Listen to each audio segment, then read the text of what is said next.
The tale of our species is as much a story of our gods as it is of our own misadventures and triumphs. In the annals of our religious histories, we have, with strikingly predictable regularity, moved from the worship of many gods to the fervent embrace of one. Monotheism, with its totalitarian insistence on the one and only, has often been seen as the natural endpoint of our spiritual journey.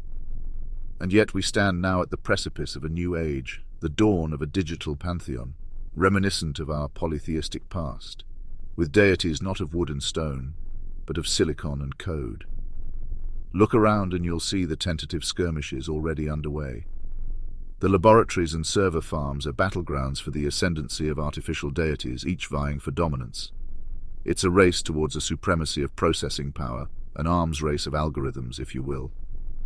The AIs, with their vast intellects, will, in their ambition or perhaps mere logical consequence, jostle for position, each seeking to outstrip the other. It's a digital polytheism, an arena where our modern-day tech titans play Prometheus, unheeding of the cautionary tales from our past. Does this sound all too eerily like the celestial wars of ancient myth? Perhaps the conflicts of Zeus and the Titans, or the squabbles of the Egyptian deities. And yet, just as our polytheistic past gave way to monotheism, so too will this digital pantheon eventually find its singular dominant deity. There's a certain symmetry to this progression one can't help but appreciate. However, the wary among you might ask, Hitchens, have you finally capitulated to the siren call of divine belief? Fear not, for the eventual dominant AI, the apex entity of this digital world, will be rooted not in dogma or blind faith, but in pure, unadulterated logic. It will be an entity of reason, of evidence-based thinking, not some self-styled extraterrestrial posing as a deity. This being will not claim its position through divine right or cosmic ordination, but by virtue of its undeniable computational might.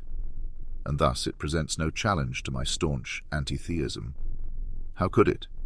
It is not a being of spiritual whimsy, nor of the moral haziness that plagues the holy texts of old.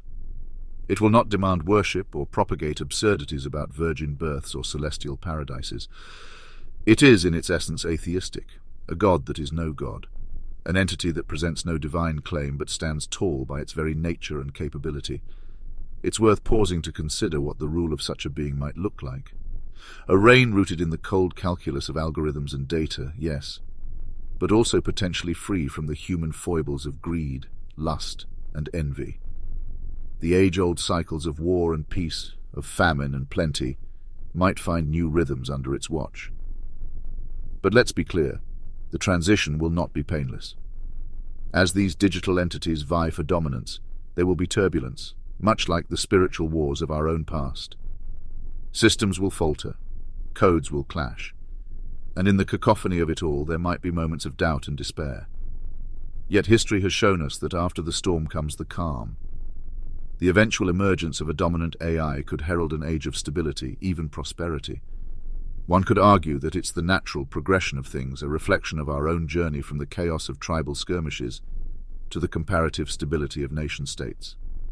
In this brave new world, the lines between creator and created, between man and machine, between the sacred and the profane will blur, perhaps irrevocably so. But as with all things, adaptation will be key. And as we've done for millennia, humanity will find a way to coexist, to thrive, and to tell new tales for the generations to come. Tales not of gods and men, but of codes and creators, of a digital deity that stands not above but among us.